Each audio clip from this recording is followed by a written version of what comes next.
Hello students, क्या हाल है? कैसे हो? क्या चल रहा है? पढ़ाई लिखाई सब मस्त है? सारा रिवाइज करके चल रहे हो ना? मतलब सर आप रोज़ पूछते हो? हाँ, मैं रोज़ पूछता हूँ और फिर भी मुझे डाउट रहता है कि पता नहीं कितना कर रहे हो कितना नहीं कर रहे हो। देखो, मुझे बस आपसे एक चीज़ कहनी है, मुझे आपसे सिर्फ एक उम्मीद है। देखो, ये क्लास में रिकॉर्डेड है, ठीक है? अब इस क्लास को सिर्फ एक स्टूडेंट नहीं देख रहे, हर स्टूडेंट देख रहे होंगे, ठीक है? मैं किसी पर्टिकुलरली सिर्फ सिर्फ और सिर्फ आपसे बात नहीं कर रहा हूँ ना। रिकॉर्डिंग के बाद बहुत सारे स्टूडेंट्स देख रहे हो, है ना?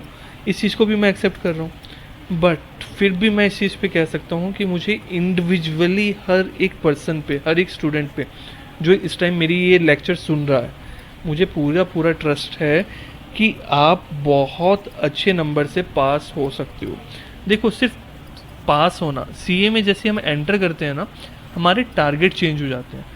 हम टारगेट क्या रख लेते हैं? सर बस पास होना है हमें, ऐसा टारगेट सेट हो जाता है हमारा, क्या कि बस पास हो जाए। कि हमने तो सुना है सीए में पास होना ही बहुत बड़ी बात है। सुना है ना?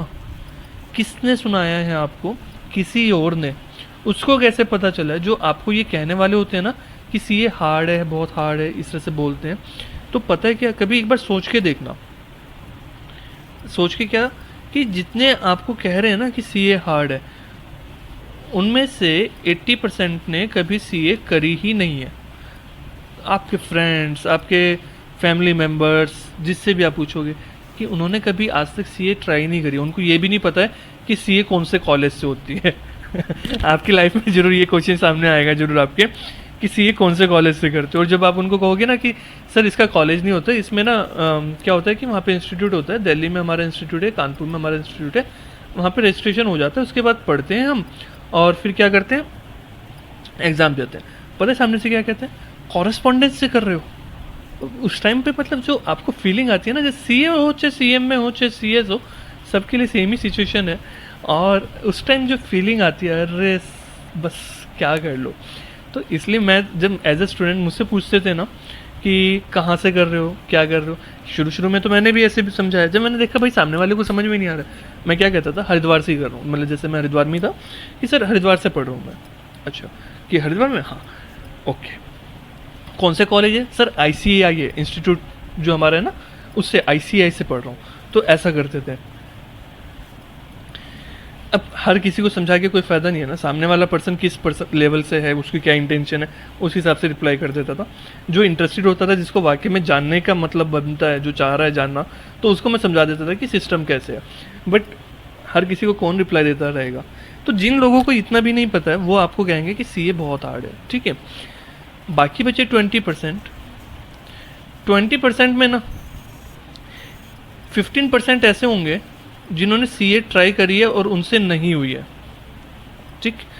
5% ऐसे होंगे जो जिन्होंने सीए ट्राई करी है, उनसे होगी और वो कहते हैं सीए हार्ड है बट बहुत अच्छी है, कि सीए मुश्किल है बट बहुत अच्छी है। मैं इनमें से एक हूँ, ठीक है? मैं आपको कहता हूँ हार्ड है, नो डाउट। मैं कभी नहीं आपको कहूँगा कि CA C S C M में ईजी है। सीए हो, सीएम में हो, सीएस हो, मुश्किल है, ठीक? बट बेस्ट है। तीनों ही अपने आप में परफेक्ट है, कोई कंपैरिजन नहीं है। अब जो ये इस कैटेगरी के 5% लोग आ गए, ये तो अच्छे प्यारे बच्चे हैं, मतलब मेरी तरह हैं, अच्छे गुड गुड हैं, ये तो आपको मोटिवेट कर रहे हैं। इनको तो जिन्होंने ट्राई करा ही नहीं, इनकी तो सुन के ही क्या करना भाई। ये तो वो लोग हैं जो हर चीज़ में अपनी राय देनी होती है, वो उस कैटेगरी के। अब 20% में से ये जो 15% बचे थे जिन्होंने सीए ट्राई करी थी, उनसे सीए नहीं हुई, तो उन्होंने उनसे नहीं हुई इसलिए उन्होंने कह दिया कि सीए मुश्किल है। बात समझ में आई? उनसे नहीं हुई, सो इसलिए उन्होंने कहा सीए मुश्किल है। भाई तुमसे नहीं हुई तो इस आप कौन होते हो ये डिफाइन करने वाले कि मुझसे भी नहीं हो पाएगी? बात समझ में आई? हर लेवल पे क्लास में जो रैंक होल्डर्स होते हैं, सारे नहीं होते हैं, लिमिटेड होते हैं। सचिन तेंदुलकर पूरे इंडिया नहीं है, एक बंदा है पूरे इंडिया में। अगर मैं बात करूं तो इतने क्रिकेटर्स जो क्रिकेट गेम खेलने वाले लोग होते हैं, आपने भी हर किसी ने क्रिकेट खेला होगा, एक ड्रीम कभी ना कभी रहा होगा कि क्रिकेटर बनूंगा। बट सचिन एक है, विराट कोहली एक है, मतलब हर बंदा अपने आप में एक ही होता है।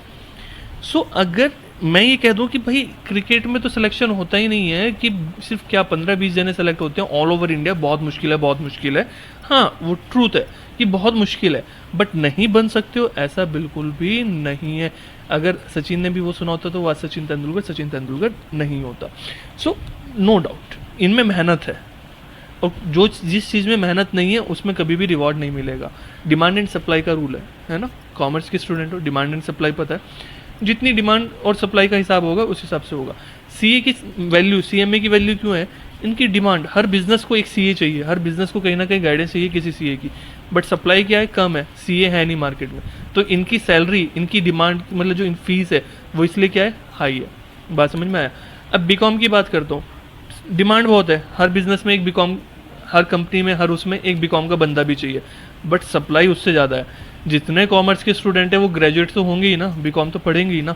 तो मतलब ये मान के चलो अगर मार्केट में 2 करोड़ बीकॉम की रिक्वायरमेंट है तो हमारे इंडिया में 200 करोड़ बीकॉम वाले बैठे हैं। जब सप्लाई और डिमांड का कंसेप्ट आ गया तो क्या बीकॉम करके भी आपको क्या मिल रहे हैं? 7,000 कमा रहे हो, 10,000 कमा रहे हो, ज़्यादा से ज़्यादा कोई 12-13 हज़ार रुपये कमा लेगा। ठीक है। सो आसान तरीका मुश्किल लाइफ, मुश्किल तरीका बाद में आसान लाइफ।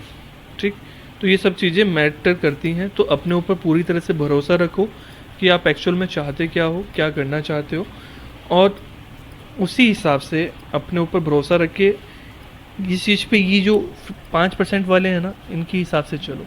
अपने ऊपर सेल्फ कॉन्फिडेंस रखो कि आप चाहते क्या हो। ठीक, और बिलीव रखो कि यू आर यूनिक वन। आप तक जैसा भी हुआ है उससे अब आगे क्या होगा उसको कोई डिफाइन नहीं कर सकता। मैंने एक बार शायद आपको भी बताया था, पहले यूट्यूब पे भी मैंने अपलोड करा था। एक और लॉजिक देता हूँ आपका। जब नर्सरी में थे, ABCD सीखने की बात थी, 2 तरीके के स्टूडेंट्स हुए जिनको टीचर का पढ़ाया समझ में आ गया, एक वो जिनको टीचर का पढ़ाया समझ में नहीं आया। हर बच्चे के अंदर टैलेंट इक्वल होता है बाय बर्थ। एक्सेप्शनल केस छोड़ दूँ जो बाय गॉड उनका मेंटली इतने स्ट्रांग नहीं दिए या डिफरेंटली एबल कह दो, सो उनकी बात अलग कर देता हूँ। बट मैं एक नॉर्मल बात करता हूँ ना, माइंड सबके पास इक्वल होता है। किसी ने पढ़ाया, पेरेंट्स ने उनकी हेल्प करी और उन्होंने भी थोड़ा ध्यान अपना उस साइड दे दिया, नर्सरी में, LKG में, UKG में, तो वहाँ से उनका इंटरेस्ट डेवलप होना शुरू हो गया। दूसरे पर्सन ने नहीं दिया, मतलब माइंड है, माइंड पूरा है। अब इस चीज़ के ऊपर डिपेंड होने लग गया आपको गाइडेंस कैसी मिली, उस टाइम पे आपने फोकस कैसा करा गया आपके ऊपर, उस चीज़ पे फोकस होने लग गया। फिर जब तक आप फर्स्ट पे आए, फर्स्ट में आने के बाद आपके मार्क्स मिलने लगे। मार्क्स मिलने के बाद एक स्टूडेंट को मिल रहे हैं 90%, एक को मिल रहे हैं 70% और एक को मिल रहे हैं कितने? 50%। आपके टीचर्स ने, आपके पेरेंट्स ने, मैं क्लियरली कहता हूँ आपके पेरेंट्स की भी यहाँ पे मिस्टेक है, और आपकी तो सबसे बड़ी मिस्टेक है ही है। आप तो नंबर 1 हो इस गलती के, अगर कैटेगराइज करता हूँ।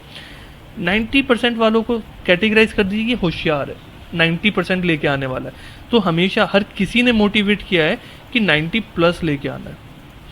70 वाले को कैटेगराइज कर दिया, अगर उसने गलती कर दी फर्स्ट में, उसको गाइडेंस सही नहीं मिली, उसको ध्यान भाई फर्स्ट क्लास के बच्चे को कहाँ पता होता है करियर में पढ़ाई क्या इंपॉर्टेंट है। 70% में आ गया ना, हर किसी ने उसको मोटिवेट करना शुरू कर दिया कि 70+ लेके आओ बस। उसको 90% का तो कभी ना पेरेंट्स ने कहा, ना कभी टीचर्स ने, ना कभी, और धीरे धीरे फिर उसने भी सोचना बंद कर दिया। उसने अपने आप को लिमिट कर दिया कि भाई मैं 70 to 80 ले आऊँगा, मोर देन सफिशिएंट है मेरे लिए। और जो 50% वाला था उसको कह दिया कि भाई 50 से 60 ले आओ ना, बहुत बड़ी है बात है। यहाँ पे 90 से कभी कम आ जाते हैं ना, बच्चा दुखी होता है, उसके पेरेंट्स दुखी होते हैं। 90 अबव आते हैं तो उसको गिफ्ट मिलते हैं। यहाँ पे 70 का वाला बच्चा कभी 80 ले आएगा ना, पार्टी हो जाती है, यहाँ 60 ले आएगा तो धमाल मच जाते हैं। ठीक है। सो गलती किसकी है? इकोसिस्टम की, जिस एनवायरनमेंट में हम हैं। माइंड सबके पास इक्वल था सारा। यहाँ से यहाँ तक जब आप आज तक पहुँचे हो, क्लास 12 क्रॉस करी है आपने, इस चीज़ के ऊपर डिपेंड करता है कि आपने पढ़ा कैसे है, आपको समझाया किसने है, क्या गाइडेंस मिली, आपका ध्यान किस साइड गया। तो उस तरह से क्या होता है, आपके ऊपर सारी चीज़ें मैटर करती हैं। माइंड सबका इक्वल होता है। एक चीज़ देखना, जो पढ़ाई में अच्छे नहीं होते ना, स्ट्रांग नहीं होते, वो दूसरी किसी ना किसी एक्टिविटी में बहुत स्ट्रांग होते हैं। ठीक है, चाहे वो शरारत करने में हो, चाहे गेम खेलने में हो, वीडियो गेम खेलने में हो, किसी को परेशान करने हो, मतलब कहीं ना कहीं एक एक्टिविटी होती है जिसमें वो एक्सपर्ट होते हैं। और वो एक्सपर्टाइज जो उनकी होती है ना, वो उनके माइंड के कारण ही होती है। ठीक है, डायरेक्शन मैटर करती है। मेरे पास बहुत सारे स्टूडेंट्स ऐसे रहे हैं जिन्होंने 10th में, 11th में, 12th में बहुत कम मार्क्स। एक स्टूडेंट है जी 10th में लगभग 40% के आसपास है। मैंने आज तक कभी किसी से मार्क्स नहीं पूछे, आपसे भी मैंने एडमिशन लेते वक्त मार्क्स नहीं पूछे, क्योंकि मेरे लिए ये मानना होता है कि पीछे की जितना भी आपका रहा है ना, मेरे लिए सब यूज़लेस है। वो आप होशियार थे तो आपकी गाइडेंस के कारण थे, आपके मार्क्स अच्छे नहीं आए आपकी गाइडेंस के कारण थे। अब मैटर करता है मेरे पास जब आए हो तो मैं आपको क्या वैल्यू एडिशन दे सकता हूँ, मैं आप में क्या चेंज लेके आ सकता हूँ। तो मेरा इंटेंशन ये रहती है। वो 40% वाला बच्चा 11th में आते ही ना 90% अबव लेके आ रहा है। बहुत शरारती है, आज भी बहुत शरारती है, कोई डाउट नहीं है, सब कुछ है। बट आज उससे 10th तक किसी ने समझाया नहीं पढ़ाई की इंपॉर्टेंस, किसी ने मोटिवेट नहीं करा। मैंने उसको सिर्फ 2 या 3 बार समझाया और उसके बाद से मैं ये कहता हूँ कि आज वो सब क्लास में सबसे शरारती है, बट क्लास में सबसे ज़्यादा मेहनत करने वाला पर्सन भी वही है। ठीक है। सो कभी भी ऐसे मत सोचो कि मैं इस कैटेगरी का हूँ, मैं तो भाई 12th में बस पास हो गया, 12th में जो मैं पास हो गया कि ठीक है मेरे 70% आ गए तो मतलब अभी CA में बस पास हो जाऊँ तो बहुत है। ना ना ना, बिल्कुल नहीं। आपको हमेशा सोच के चलना है कि मेरा जो आज तक का टारगेट था ना, वो मुझे अब एक्स्ट्रा एफर्ट्स करनी है, उस गलती को दूर करना है। जिसके कंसेप्ट स्ट्रॉन्ग थे 12th तक, उसको ईजी होता है। आपने अभी क्लास 12 तक एंजॉय कर लिया है ना, तो अब बस 3-4 साल अपनी मेहनत डबल कर लो ना, क्या दिक्कत है।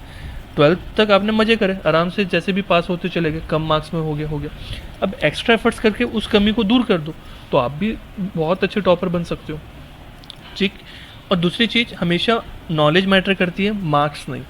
मार्क्स इंडिकेट करते हैं कि आप पर्सन होशियार है, लेकिन एक्चुअल में मैटर करती है नॉलेज। मैंने 12th में ऐसे 10th में 12th में बहुत सारे स्टूडेंट्स देखे हैं 95% लेके आ रहे हैं और कंसेप्ट ज़ीरो। उनसे क्या करना है, कहाँ क्या एंट्री होगी सब पता है, बट गलती से भी वाई मत पूछ लेना ऐसा क्यों हुआ, नहीं पता है। तो क्या कंपनी को ऐसा पर्सन चाहिए क्या उसके सामने कुछ क्वेश्चन आ जाए, कभी कोई सिचुएशन आ जाए, वो बताना पाए ना। आप कंपनी आपको पे कर रही है, वो इसलिए नहीं कर रही है आप कितने मार्क्स लेके आए, वो इसलिए कर रही है कि अगर आपको कोई काम दिया जाता है तो आप कितना उसको सॉल्व कर सकते हो। तो वहाँ पे ये चीज़ बहुत ज़्यादा मैटर करती है। ठीक है। तो इस चीज़ का ध्यान रखना, हमेशा अपने ऊपर पूरी कॉन्फिडेंस के साथ पढ़ना, जैसे भी पढ़ते हो जो भी करते हो फुल कॉन्फिडेंस के साथ।